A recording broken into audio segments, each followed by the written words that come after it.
রোশনাই ধারাবাহিকে আমরা দেখেছিলাম রোশনাই মাধবীলতার বাড়িতে গেছে, ওখান থেকে বিয়ে হবে, একই বাড়িতে ছেলে মেয়ে থাকবে, এটা ভালো দেখায় না। মাধবীলতা খুশি হয়েছে, ভালোবাসে ওরা একে অপরকে, তাই বিয়েটা হওয়া কোনো অস্বাভাবিক ব্যাপার না।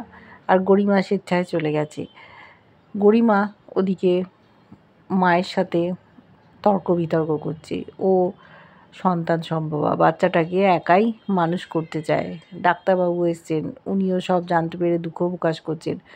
আরণ্যক যে একটা নতুন জীবনে পা রাখতে চলেছে এটা জানার পর উনি খুশি হননি।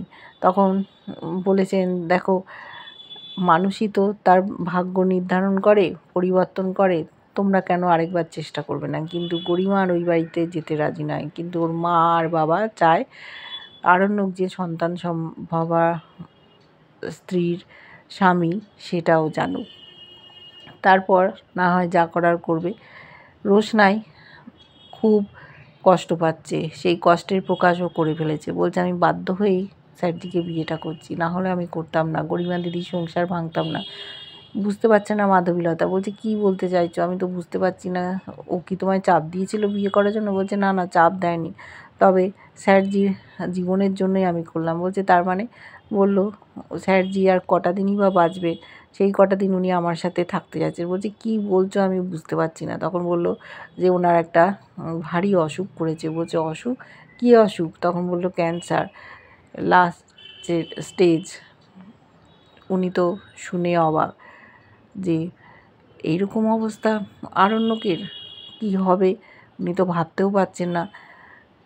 সুস্থ করে রোশনাই ওখান থেকে চলে যাবে। ও বলেছিল গরিমাকে ওর স্বামীকে ফেরত দেবে, আগে সুস্থ করে নিক, ওর কিছু ব্রত আছে, সেই জন্যই ও বিয়ে করতে রাজি হয়েছে।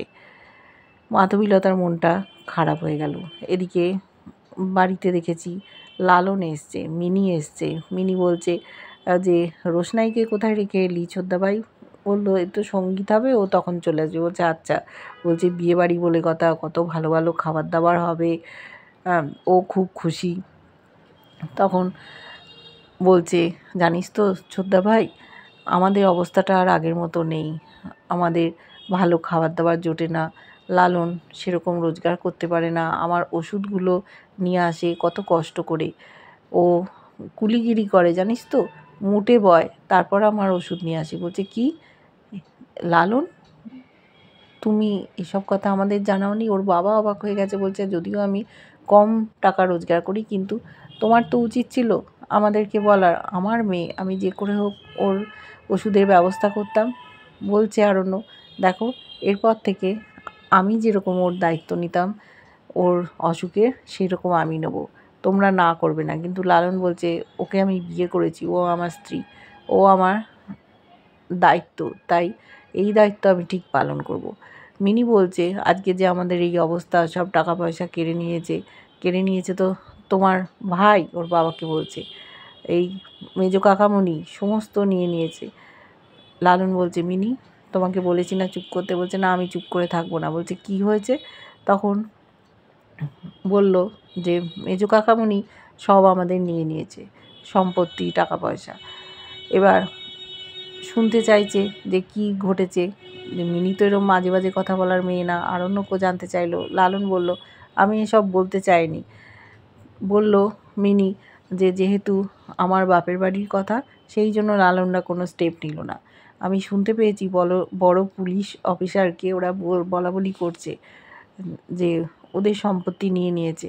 লালন বলল, এখন তোমরা ছেড়ে দাও, বিয়েটা হয়ে যাক, আমি তোমাদের পরে বলবো। এদিকে বাদশার বাবাও ভয় পাচ্ছে, ভাবছে লালন মিনিয়ে এসছে, আবার যদি সমস্ত ঘটনাগুলো সামনে এসে যায়, ওদের সম্পত্তিগুলো নিয়েই এরা ভোগ করছে, আর ওরা গরিব হয়ে গেছে।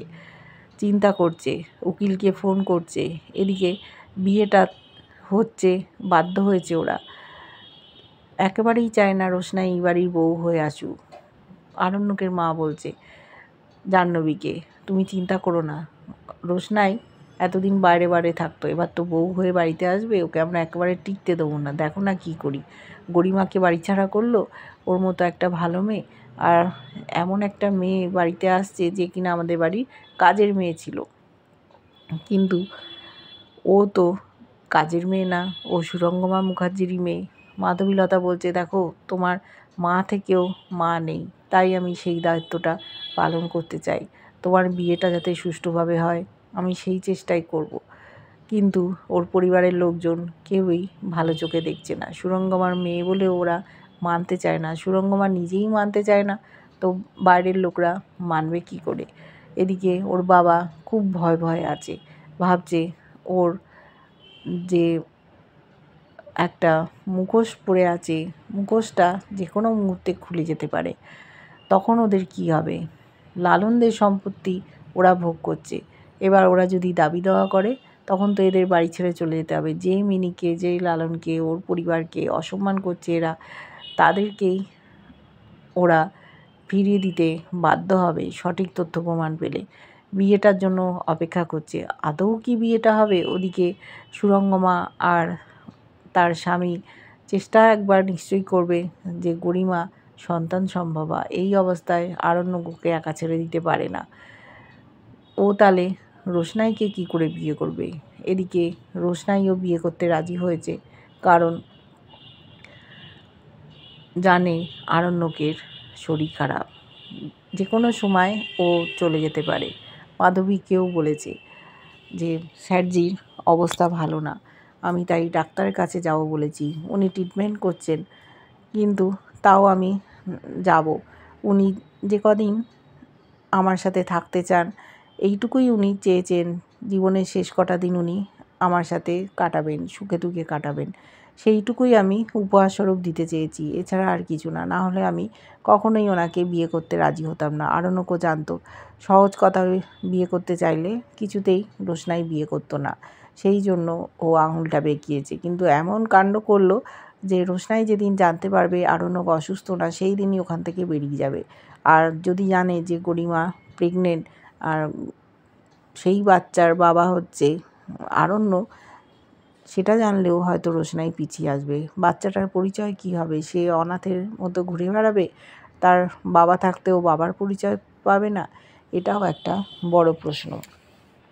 এদিকে অনেক ঝামেলা ঝঞ্ঝাট সামনে আসতে চলেছে। মিনি সবটা প্রকাশ করে ফেলেছে, লালন কিন্তু বলতে চায়নি। আরণ্যকের বাবার অবস্থা এবার খারাপ হয়ে যাবে। সবাই যে ভালো চোখে দেখতো, যখন জানবে যে ও একটা ঠকবাজ লোক, ঠকবাজি করে এইসব কাণ্ড করেছে। ওর মা বলে যে তুমি তো সংসারের জন্য অনেক করেছো, কিন্তু তোমার দিকে কেউ তাকালো না। কার পয়সা করেছে আর কাদের ঠকিয়ে করেছে এটা যখন জানবে তখন ওর মায়ের কী হবে? সমস্তটা দেখার জন্য আমরা অপেক্ষা করব। কেমন লাগছে ধারাবাহিকটা জানিও, ভালো লাগলে লাইক, কমেন্ট, সাবস্ক্রাইব করে যারা ফেসবুক পেজ থেকে দেখছো ফলো করে সাথে থেকো।